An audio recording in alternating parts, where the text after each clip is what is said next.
Hello and welcome, everyone. I'm Joe here with my co-host Dan. Hello and greetings. And as you can see, I'm back in the land of, well, Canada. Um, Possibly only for a moment, possibly more. I'm not sure. The situation's a little weird. Dan's like, yeah, it's a little weird. But for now, we're here and we're going to discuss the Crown of Blood. Hey, you're blocking the title. There, this is how you do it. Crown of Blood. Now for all of them to see it. Ooh, there. Yeah. There. Now, last time we discussed a bit of the in the valley of the what was it? In the shadow of the In the Valley of the Dark River. In the Valley of the Dark River. See, I don't even remember the title. I'm so tired. And the second story in this book is The Final Supper. We would have named it The Last Supper, but that was a little too Christian, so we went with Final. Yeah, if it would have gotten us in a little bit of hot water. We could have named it The Penultimate Supper, but, well, no one cares about the Before Last Supper. So, The Final Supper it is. And if you don't like trolling, what are you doing watching this channel? Half the stuff is just us trolling. But, I'm joking. Now, The Final Supper is a story which we have start here. Let me grab that. Gimme!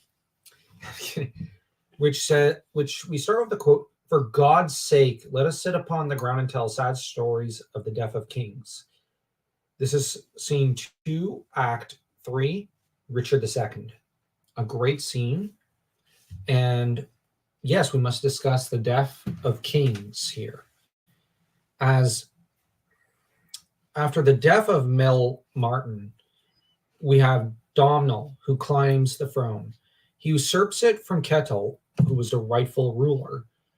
And the thing is, Kettle had nary a thought that he didn't even consider the possibility of the Domnallian and Ringenian lines usurping his throne. It didn't occur to him. It probably should have, but it didn't. He was probably more worried about the Melmartinian lines. But the Melmartinian line is pretty much in the southwest. They didn't even consider the possibility. To them, it was, should anything happen to Daddy Dearest, the throne would fall to either them or Kettle. For Domhnall to come in took everybody by surprise. And as we said in the last stream, this opens up the gateway to anyone with a drop of royal blood having the ability to lay claim to the throne. You now have basically carte blanche to take it. And why not? You have the right. Anyone with a drop of royal blood, even someone who's basically a nobleman who's not even of the royal family, can claim it. That is what Domhnall is. He's a nobleman. He's not a prince. He's not of the royal lineage. The royal lineage is that of Kenneth. Kenneth's brother took the throne, but he's not of the royal, like his descendants are not of the royal line. By claiming to be of the royal line and saying, all right, now we have a claim, this is opening up a lot of Pandora's box. This is opening up the possibility of civil strife. After, well, attempts over the course of the decades to resolve these sort of issues. And the trouble is, even Domhnall behaved stupidly and greedily. And to an extent, what happens over the course of the story is his just desserts, as he's made to live to regret his decision and have to deal with the consequences of those decisions. And the first of his sons that we're introduced to is David. And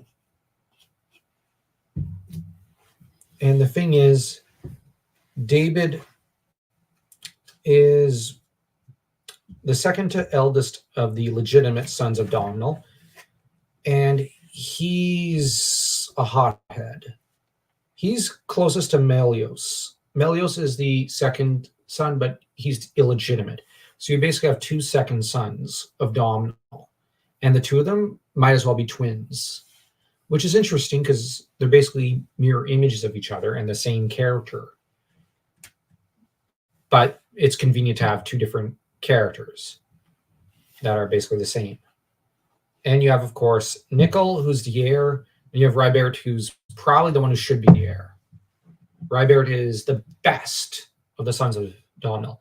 He's the only one who actually kind of thinks of the consequences of his actions. He's also probably he's probably the most competent, now that I think about it.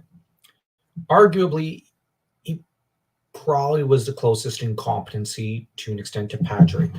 But Patrick himself is nowhere near as competent as he likes to fancy himself. Yeah. Patrick has a few moments of incompetency and stupidity. Because never forget, Patrick does get manipulated a few times over the course of the book and doesn't realize how much he's been manipulated until it's almost too late. The thing is, Nickel can be really smart, but he's also a hothead, and he's very peeved off. Because the thing is, his wife has his... Ringen has taken her for a lover, thus humiliating his nephew. But it has also split the royal family in two, because you now have Ringen, who's claiming the wife of his nephew, and essentially humiliating him and emasculating him. While on Nickel's end, he's enraged because he's feeling emasculated and wants to kill his uncle. So, and not to mention, Nickel has been denied several military campaigns that he really wants to go for to prove his masculinity to everyone. So he's a laughingstock throughout the kingdom. He's not respected or liked. Ringen is not liked, but he's respected and feared. So you have here a conflict brewing within the royal family. Add to that there is the glaring issue of Ringen and his family wanting to kill Simon, the younger brother of Kettle, and the youngest son of Constantine the Great, and Domhnall, who feels reluctant to do so. And I'm actually going to say, in hindsight, there might be good political reasons for why Domhnall would not want to. Killing an innocent child, a cherubic little child, who was raised in the clergy and charms everyone he goes near, and was the son of the most popular ruler in the history of the kingdom, you're going to have revolution on your hands. Wouldn't be a very smart idea. No, you're going to have a revolution. And Domhnall knows that, well, he knows from history that he wouldn't survive it. So, on the other hand, he has taken a liking to Simon. He really dotes on him. Now, in part 3 of this story, we are introduced to a new character, Buediek. Buediek is... I can't even pronounce it right. Buediek is the wife of Domhnall, son of Ringen, Mac-Ringen. And this Domhnall is much slower-witted than the previous one, but has a lot of better ideas than his namesake. In some ways, he's smarter. In some ways, he's dumber. But on the other hand, he has a very clever wife that he tends to listen to. Now, initially, Domhnall is the sort of man who does cheat on her. But he grows up. On her end, though, she does bully and verbally abuse and have very little respect for her husband at first.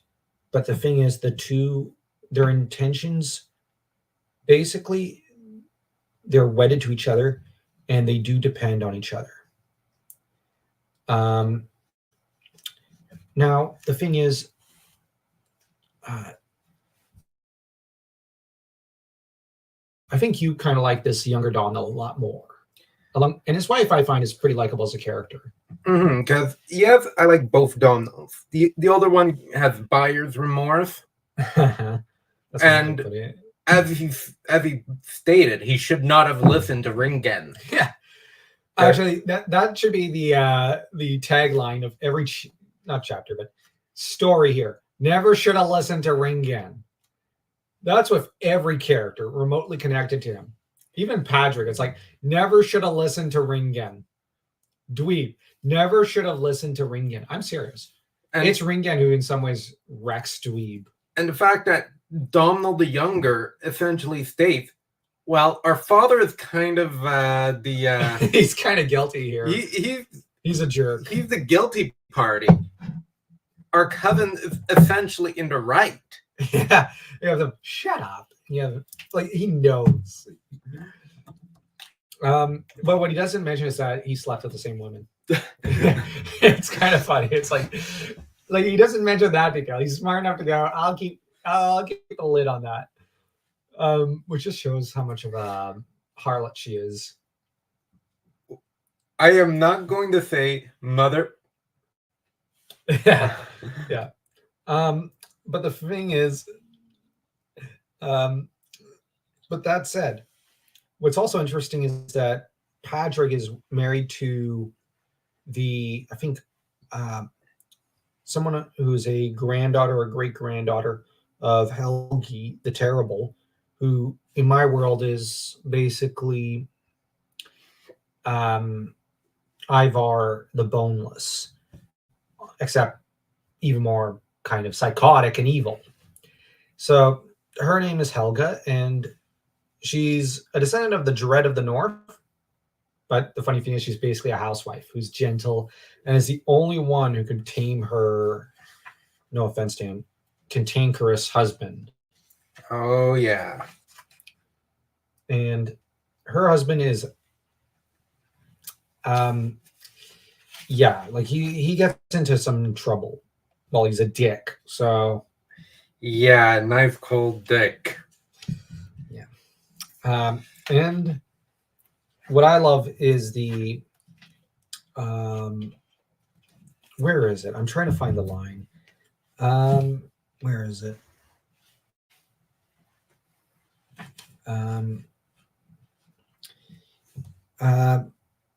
Let's see.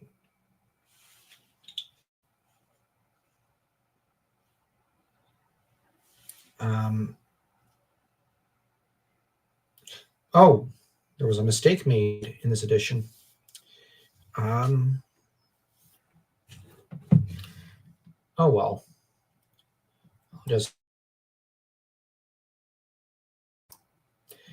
And let's see, we have 2 viewers. Now, there's a great line on page 32, where I do not see why a father does not banish her from the courts. She should be put in a brothel. A convent would be too good for her. The youngest daughter of Domhnall was, sorry, yeah. Basically, that's Isla, Domhnall's most ferocious daughter. She ends up commenting about her sister-in-law. She should be put in a brothel. A convent would be too good for her. Well put. Yeah. I said that line and you're like, yeah, put it in there. Yeah. And the thing is, I really love that line. And it is one that I'll just make a quick note.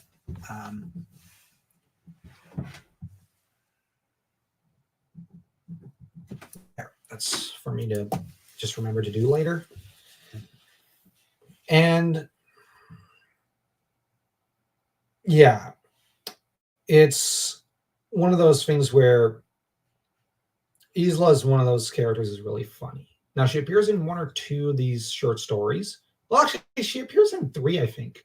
She appears in the Black Moormare, doesn't she? I think so. But she's more tangential in there. Like, she plays more a secondary role. Mm-hmm. Whereas in the Achaeus story, she is one of the main characters. Same here. So, Isla, like, for anyone who buys the book, keep your eye out for Isla. She's kind of important. And she's, like, her sisters aren't very important. And they're basically a little more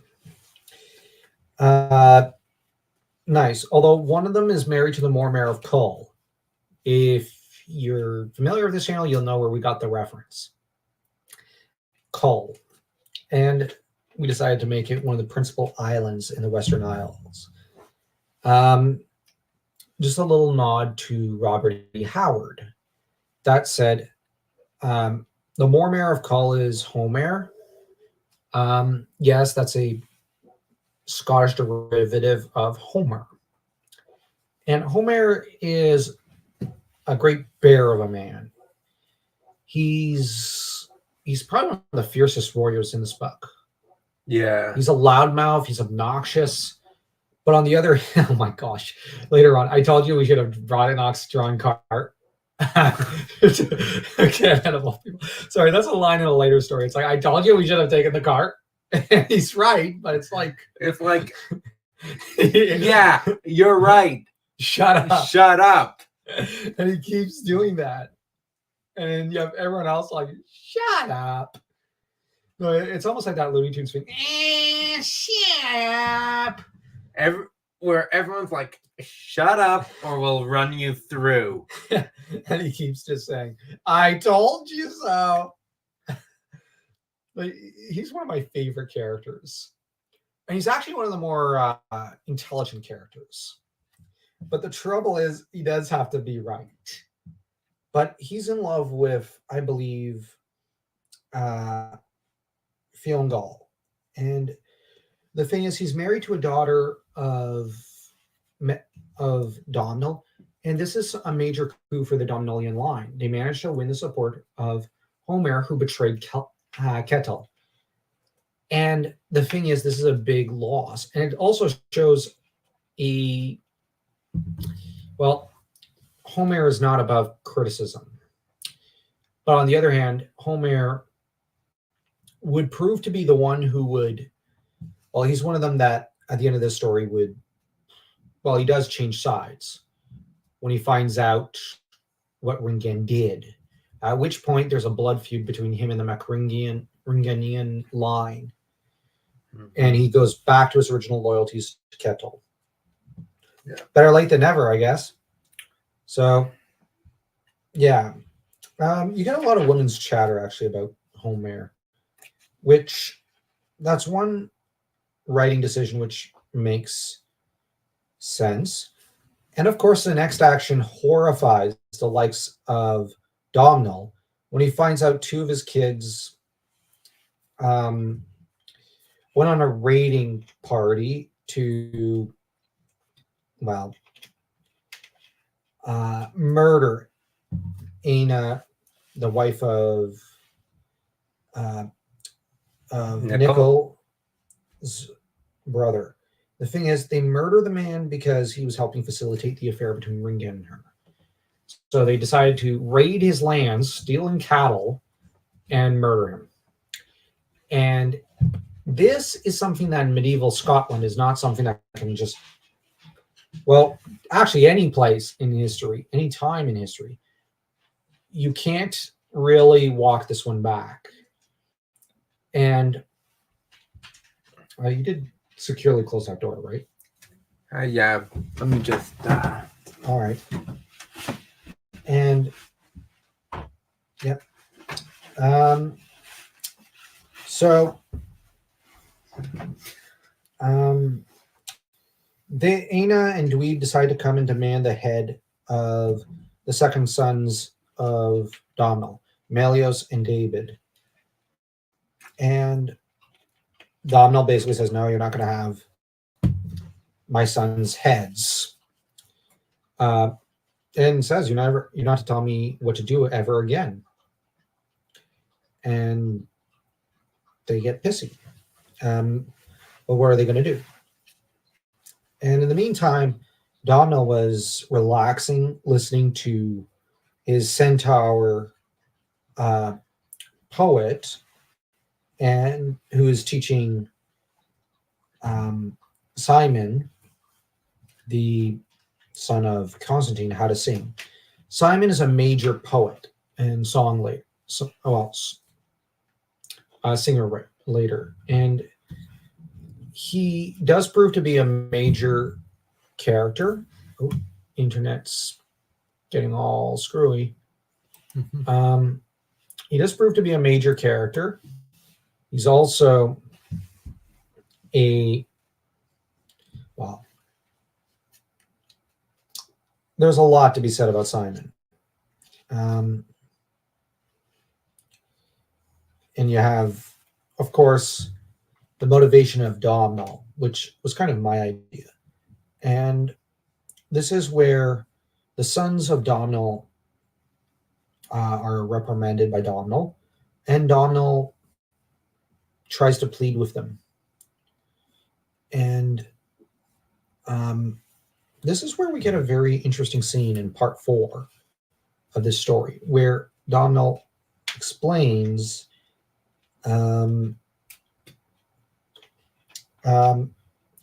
after David and oh, there's even a typo. Yeah, my mistake. But the thing is,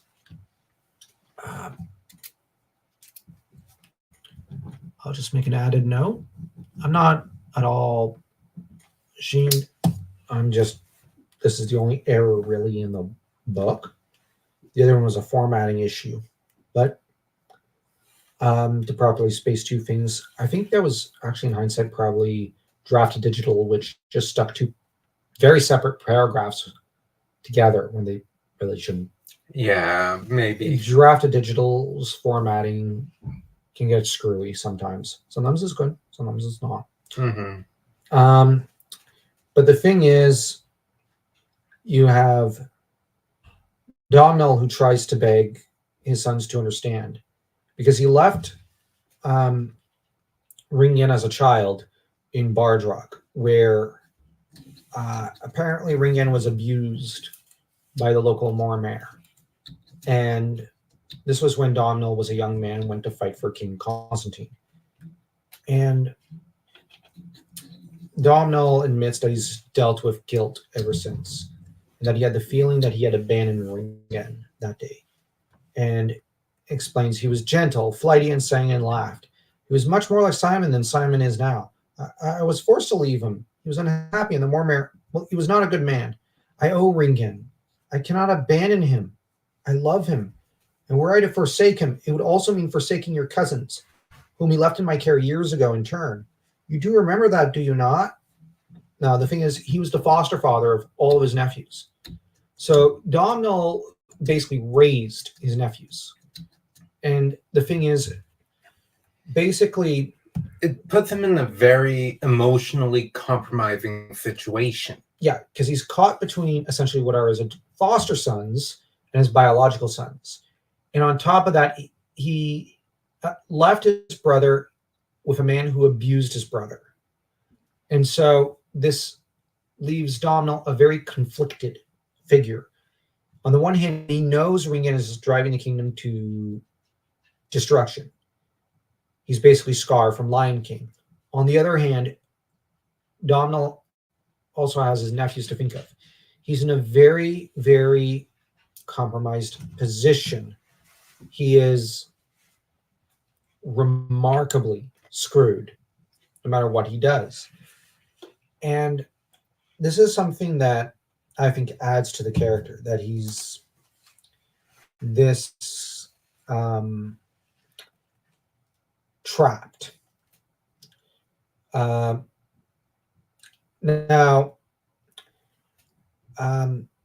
this was kind of, I think, my idea to suggest that Domhnall has a certain guilt towards Ringen. On the other hand, I think it was you who added the bit about him having been the foster father. So this entire family is completely too interwoven with each other. It's almost incestuous. And it is a very compromised family. And everything is murky. Nothing is clear with this family. And they keep hurting each other and making mistake after mistake. And the personal is becoming something that's thrust into the public eye. And the nation's issues are thrust into the personal sphere. So everything is basically of national importance and everything is of personal importance. So there's no privacy. And yeah, this is a disaster of a reign because and what I like is how at the end of part 4 you have Padrig and uh, Dweeb who end up kind of getting into trouble with a local they run into a Mormare who is the Mormare of Bardrock, and he's really peeved and he's demanding the head of Nickel. Now, Patrick is the one who asks the one question, how do you even hear about this marriage so quickly? Because Nickel's decided to remarry in secret to a new wife. Basically just send out Rybert to collect for him what is essentially a papal bull annulling his current marriage. Because the man who is the current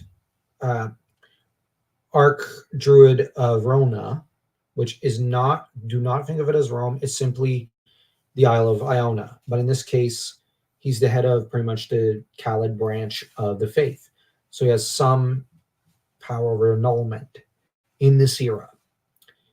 And the idea here is that man, the current Archdruid, I forget his name, was the foster brother of Domhnall when they were kids. So he'd be willing to annul the marriage because he'd probably think it's doing his foster brother a favor. And in turn, Rybert did scold their father, but Rybert is the one who, as the favorite son, would probably be the one dispatched to request such a thing. So he volunteers to go out there and do that himself because he thinks this is a much more diplomatic move than running around slaughtering people. But of course, Padrig and Dweeb find out via a Mormare, that of Bardrock, who reveals that he found out through a monk who slipped him the info, but who sent, now that monk reported the info to someone, and that person forwarded the monk to the Mormare of Bardrock. And at the end of part 4, he mutters the one name that frightens both the sons of Ringen, Kettle. Now, if you recall from the last stream, or if you've read the book, Kettle is the rightful heir. So naturally, him being back in the kingdom, this sends shockwaves. Yeah. Now, Domhnall's not going to want to kill him because Domhnall doesn't really want to go around butchering people, especially people who are popular. On Ringen's end, he's not going to be impressed because, So Kettle's kind of relying on the fact that Ringen is not present in order to start weaving some chaos. Now, on Kettle's end, this makes sense because he needs to reclaim his throne. So he needs to weaken this family. That's otherwise very dangerous because, let's be honest, you have about 7 to 8 sons in the wings. That's a lot. Quite a few of them are proven military commanders. Quite a few of them command various fiefs and what are, one can term, provinces, or at least you could say, I guess, more. Well, they're not exactly Mormares, but they're basically thanes. So, or lairds, I guess you could say. They are incredibly powerful. Each one of the Domhnallian and Ringenian family members do command some actual feudal power. So on Kettle's end, this is a risky gambit. But the thing is, he does need to break up this family because united, this family could take the throne from just about anyone. They have a lot of landed power. So it makes sense for him to slip in and start playing games. And they also have a hostage. So this is also a rescue operation. And let's be honest, as a political schemer of sorts as a character, Kettle's pretty brilliant. He's way smarter than even Patrick or Nickel or Rybert or even Domhnall or a lot of the other kings in the story. Kettle's very crafty, Definitely. but he's not someone who likes being underhanded. He genuinely hates it. But He's someone who had to be. yeah, to survive.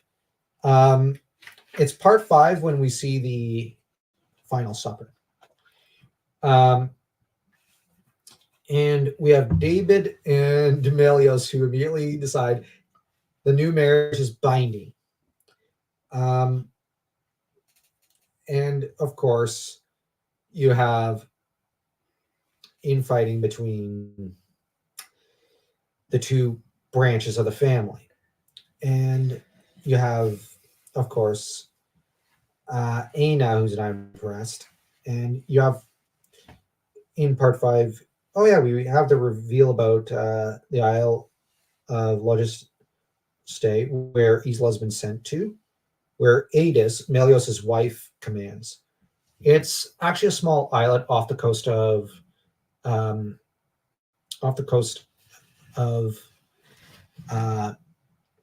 Caledonia. Actually, I'm going to switch to an image because I'm getting bored of looking at our faces.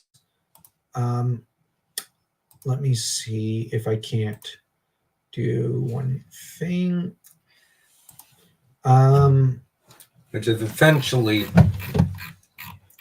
the boondocks of the boondocks. Yeah, I guess you could describe it that way, considering everything. Hold up.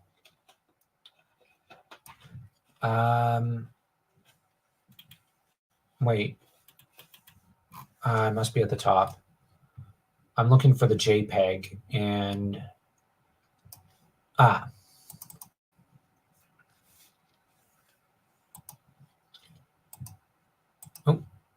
right here.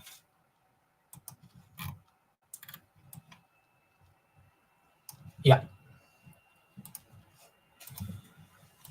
So now we have our beautiful little crown here. Nice and red, lots of blood.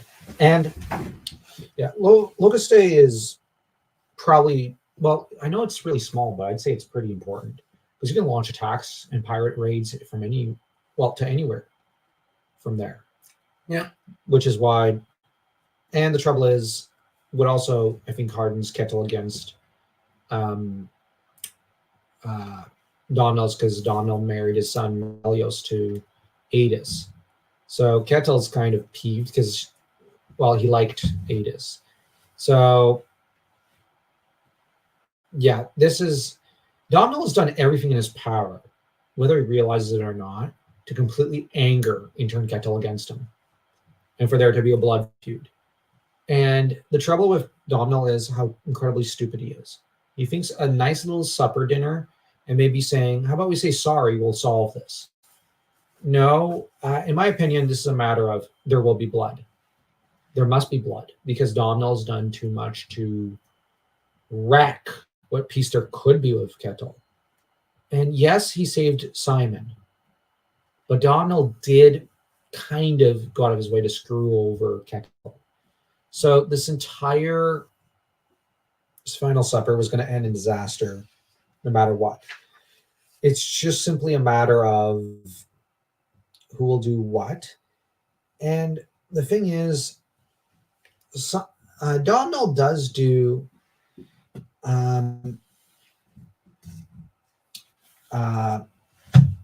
well, he tries to mediate with his family who are determined not to. And the fact that essentially Kettle was the most cooperative. In some ways. And maybe Domhnall the Younger. Domhnall the Younger is the one who's like, okay, the Mormaer of Bardrog is kind of peeving everyone off. Maybe we should have him leave. Because he seems to be escalating the situation. It's his wife who says, quiet. We must not interfere lest something goes wrong. And she's not saying this to tell her husband, shut up, we're maneuvering here. She's saying it for one, says, there's a lot of people with murder in their eyes here. Maybe, husband, you should shut up for once and not open up your pie hole here, because this ain't gonna end well. Like, this You is stay quiet, and our chances of survival will increase. I think Domhnall the younger probably has the best wife Mm-hmm. of all. No, like, you look, even Isla is not as smart as her. Even I would argue that Adis, as smart as she is, and she's basically a shield maiden, she's not as smart. The thing is, the best possible character for the role of Queen Consort is Buere. Yeah. And it's just she has all the political acumen. Yeah, she's obnoxious and she's blunt and a bit of a jerk, but she at least can put it as it is.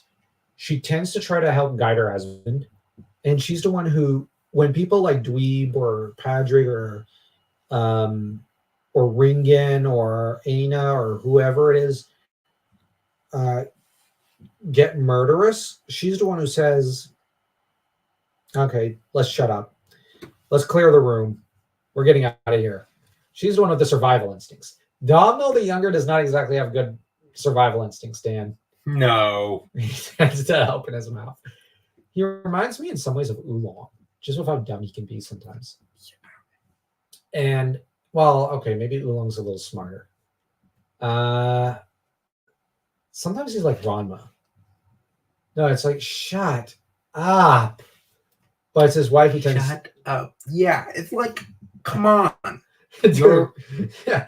Everyone here is looking like they're reaching for blades, including the king. And he's basically going to open up his pie hole. And his wife, there's a reason why I really like his wife. She's the one who says, shut up. There's a reason she actually dies of old age. She's probably the only character who does. She's like, yeah, okay, shutting up now. Sorry, I really like her. She has brains and balls. Like, she's probably one of my favorite female characters, or favorite characters at all. She starts off really obnoxious, though. Like, she's the one who sometimes opens her mouth. Yeah. But as she watches everybody start butchering each other over the course of this book, she's the one who starts to go, okay. She gets a fine-tuned sense of self-sufficiency and survival instincts. But she also, okay, I'll spoil a little. She retires from politics later because she realizes how murderous it is, and she decides, nope. She basically nopes out of the Civil War. She's the smart one. And she nopes out to raise the kids. And actually does a bang-up job. They all turn out really good. So, like, probably she's the MVP. She's the best character. Like, Simon is good, but, like, you have Kettle. Like, his kids are disaster. Kettle raises Simon really well. Domhnall, sorry, look at his kids. Just look at them. It's like Domhnall may have been a kindly old man, but boy, was he a terrible dad. He was someone who probably could have been just a minor Mormare.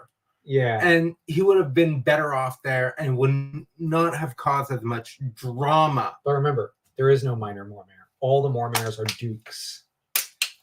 Fair. So, Laird. Yeah, he probably would have been better in that job.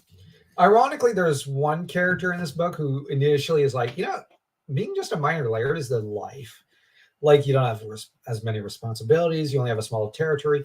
And you get to listen to as much music and songs and whatnot as you want. And you can go fishing on the weekends. You don't have to worry about everyone wanting to plot your death.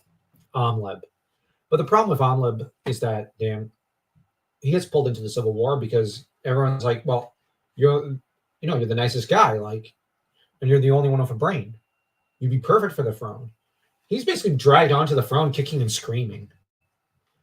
Yeah. Because the alternative is to watch his family get butchered. He's dragged onto the throne and thrown onto it, kicking and screaming. Like, Domhnall the younger is kind of dragged kicking and screaming later, but his circumstances are a little different. And of course, you have Padrig who decides, um, uh, to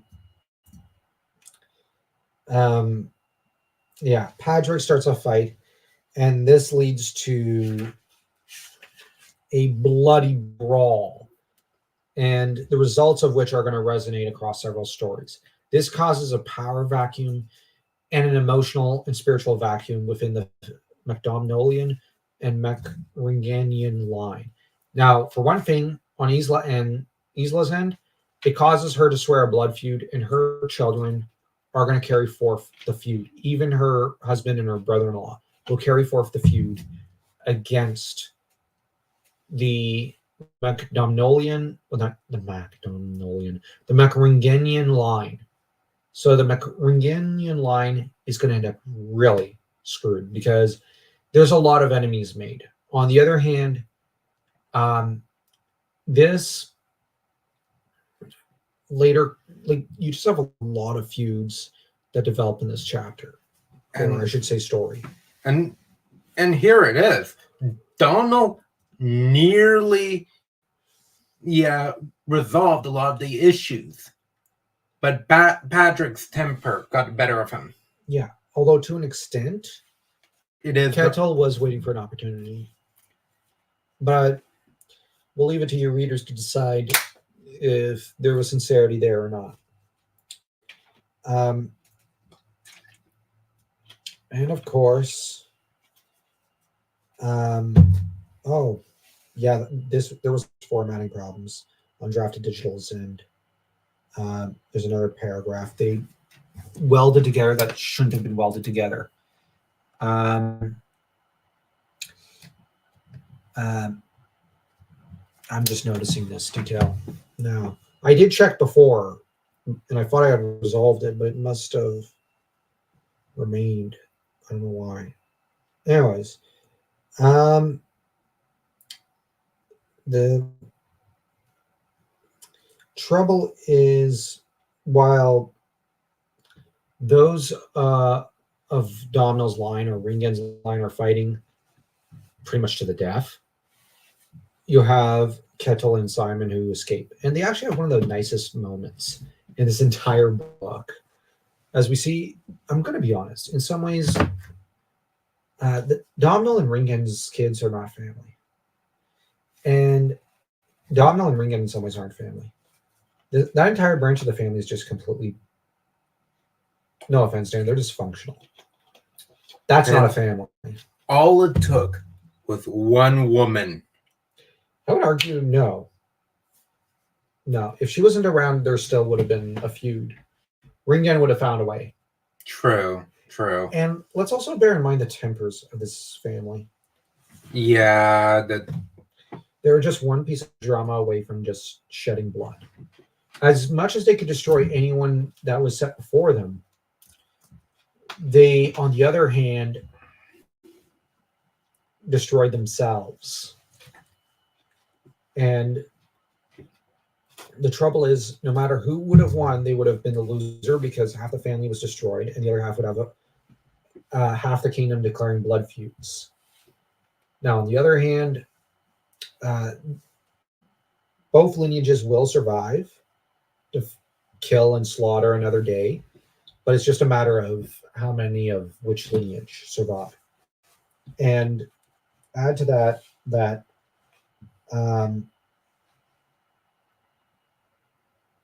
you have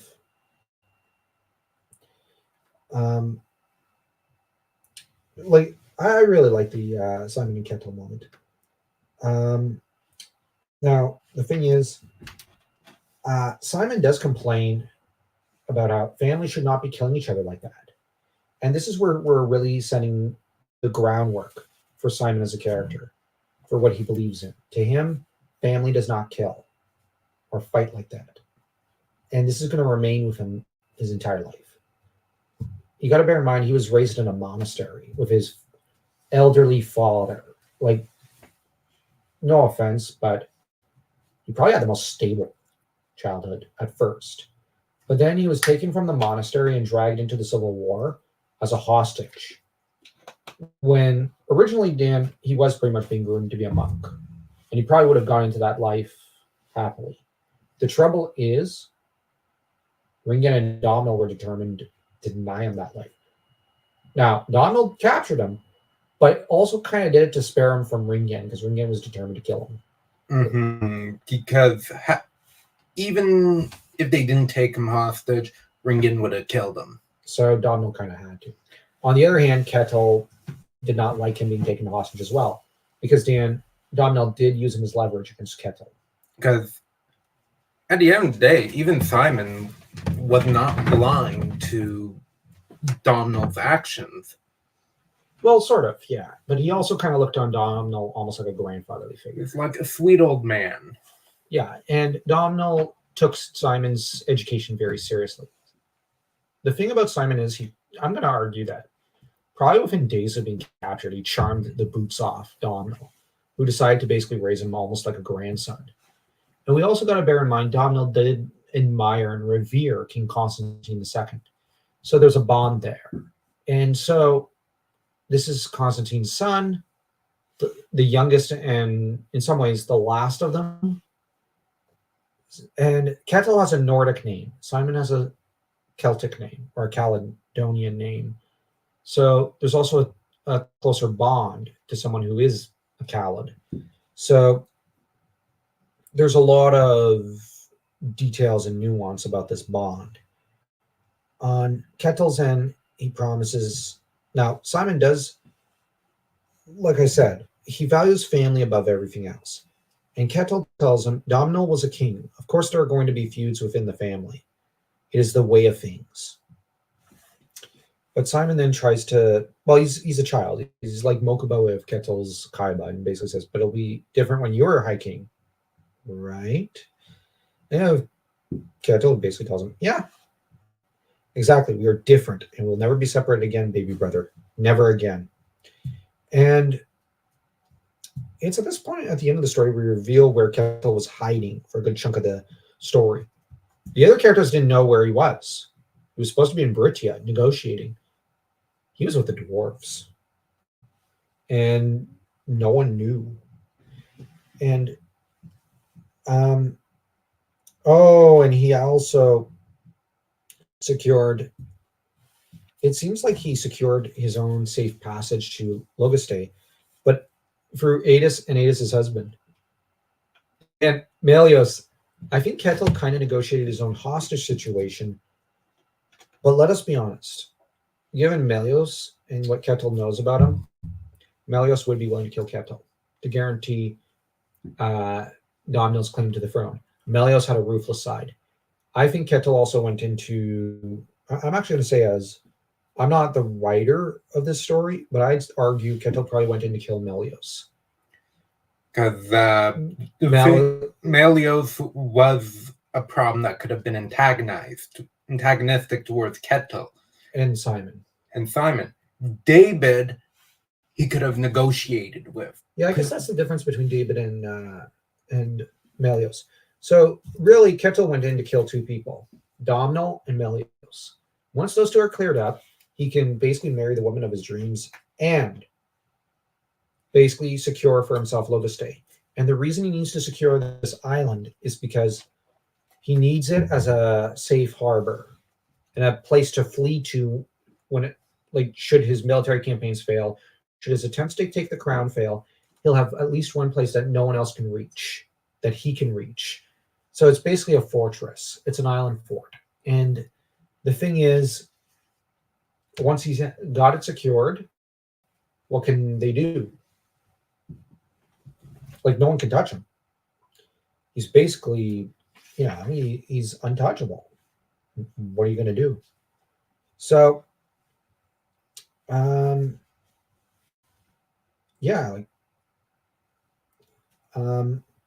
of course we have our song at the end, which, and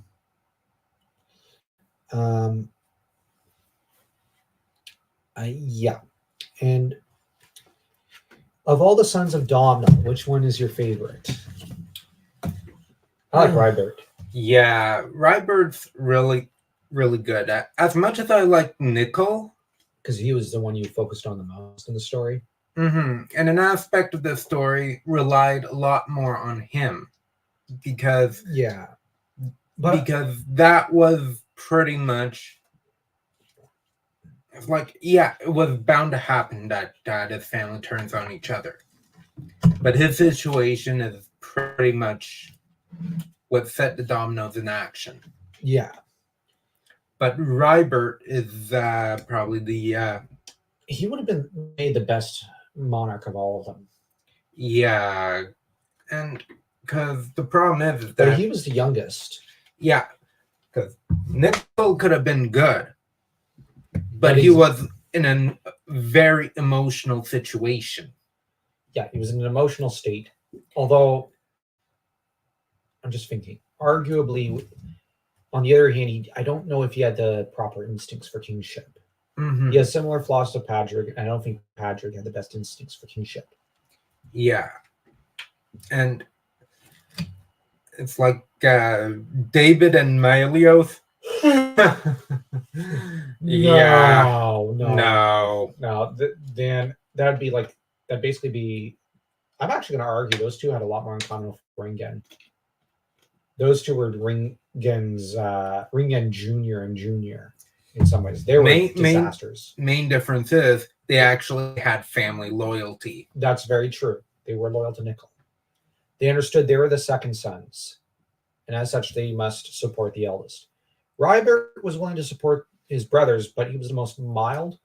He was also the most level-headed, and could look at us like he did have a hot-headed side, but he could look at a situation and at least say, "Okay, I need to remain calm. Now, how do I resolve this problem? What do I do?" This is a total contrast to Melios and David. Then you get Padrig. Oh gosh, is he bloodthirsty? He's a disaster. He could be pragmatic. Oh, he's got great instincts as a general and as a warrior. But the problem is that his temper. He's probably the second best fighter of those at that final supper. I'm gonna probably argue Kettle was probably a better fighter. Yeah. Well, no, he's probably the third best. There is one person better than Patrick. Dweeb. Dweeb's the best fighter. The only one who might be almost at his level is Kettle. Kettle might be number 2. Dweeb, remember, Dan, is basically Prince Charming. The dude can fight, but he can't really do much else. He's the best fighter there. And there's not a single person in almost any of the branches of the families that can fight at his level. Simon later could. Simon would probably kick his rear and curb stomp him. But Dweeb, at present, is the best fighter in the family. On the other hand, Domhnall. Domhnall the Younger is of everyone there, probably the best suited for kingship. But the problem is he's just going to be he's the best suited, but he's also the most ill-suited. You would need someone. Okay, I'm not going to count Rybert, actually. Rybert's the best suited in every way for kingship of all the sons of Domhnall and Ringen. But I think that when it comes to Domhnall the Younger, he's well suited if he has a strong heir. Now, he has a strong wife to help him. But the thing is, we've seen from history that when a weak king has a strong wife, sometimes it still leads to factionalism and weakness in the realm. You need both a strong heir and a strong wife. And the thing is, that's where, because of the customs, it'll be a Tanist, which means a familial election. So basically, the ruling lairds and mormaers and princes of the crown will elect someone from within the family. For Domhnall the Younger, it would have to be probably someone smarter than him, more pragmatic, someone kind of like Rybert, that he would need as his heir to help manage the kingdom and generally fight his battles for him. Now, the priestly element of kingship, Domhnall's good at. The warrior element, not so much. But on the other hand, like I said, Domhnall mostly has some good policy ideas. And he does have some good instincts. But the day-to-day management, he would just mismanage and screw everything up and lead to civil war. Politically, when it comes to factionalism, that's a problem if he should ever become king. But he can resolve a lot of problems, but he just need a strong militant heir to basically play Mr. Fix-It in a way. So in a way, he needs a co-king, but he does have a good head on his shoulders for a lot of things. And but then you get Isla as a ruler. I'm joking. No, stick around. Prof, all confidence to your fur. Isla gets the best lines. yeah, probably one of the best lines in the entire book. Yeah, it's up there. Kettle, I'll argue, could make a really good king. The problem is nobody wants him on the throne because they know he'd do a great job. For a lot of Mormaers, they don't want him on the throne because they want to have a free for all because they get to accrue more and more power and wealth. And then there's personal rivalries, blood feuds, and as king, Kettle would not allow them to indulge in these things. So they don't want him as monarch. So you have here a really, really, really delicate balance in situation which can only skyrocket out of control. And so, yeah, you've got this final supper that's going to lead into the next short story, which, just take a look. Final supper.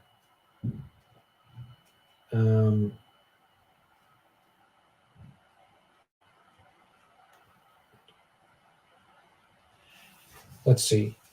The man who fought himself king. Oh yeah, this is a pretty good chapter. I like the opening tagline for this one. Some haunted by the ghosts they have deposed, some poisoned by their wives, some sleeping killed. I like Ringen's story. And yes, story number 3 is Ringen. You finally get introduced to the madman who kind of threw a wrecking ball into the succession and into his brother's reign. I mean, how to screw over a kingdom? Step 1, Mail Martin. Step 2, Ringen. Yeah. Step 3, enjoy. Yeah, Ringen is definitely probably he's technically now in the final supper. Him and Nicola are competing for the position of Tanist, which is to say, heir to the throne. With the two of them competing, this is also heating things up because it means that one side will survive, the other won't. And so the next story reveals that, well, Ringen has made a grab for it. The crown, I mean. And the thing is, that's probably what I really like about that story is it's about what happens when the villain does win. And arguably, he will self-destruct at some point. And that is what happens. With Domhnall, it's what happens when the good guy doesn't have the balls to actually do the right thing. So of course he collapses. And for all intents and purposes, in some ways, Domhnall is not a good man. Because he's too weak. When he actually tried to do something to fix the problems, it was too little too late. Yeah. And he's kind of going to appear in the next story. So, yeah, that's a interesting detail. So, stay tuned for that. And for the next video we're going to publish about this book, because I plan to release a video soon about it. And don't forget to smash that like, that subscribe button, and to actually purchase the book. Toodles.